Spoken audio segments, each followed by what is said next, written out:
Depuis le dernier salon du Bourget, il y a 2 ans, le monde de l'aéronautique a connu des mutations très importantes. L'attentat du 11 septembre, les guerres d'Afghanistan et d'Irak, l'épidémie de SRAS en Asie. Autant d'événements qui ont provoqué la faillite de nombreuses compagnies aériennes et par contre-coup fait craindre le chômage dans une industrie jusqu'ici épargnée.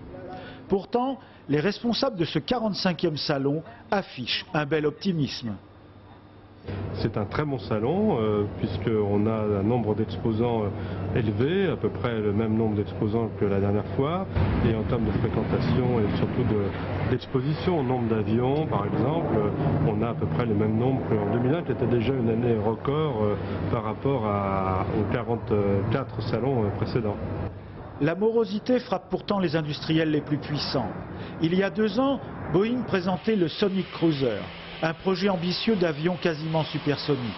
Cette année, le Sonic Cruiser est passé aux oubliettes, remplacé par un projet plus modeste, le 7E7, un biréacteur plus réaliste, plus économique aussi, censé contrer l'incroyable percée du programme européen d'Airbus 380. L'avion géant de 650 places, que les compagnies aériennes continuent à commander malgré la crise et avant même son premier vol. Partout en Europe, comme ici à Toulouse, les usines géantes qui vont l'assembler poussent déjà comme des champignons.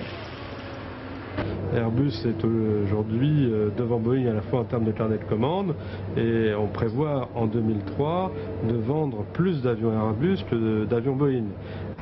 Autre signe révélateur d'une époque perturbée, une société israélienne présente sur cet appareil différents systèmes destinés à protéger les avions civils contre les attaques de missiles terroristes, comme ce fut le cas récemment au Kenya.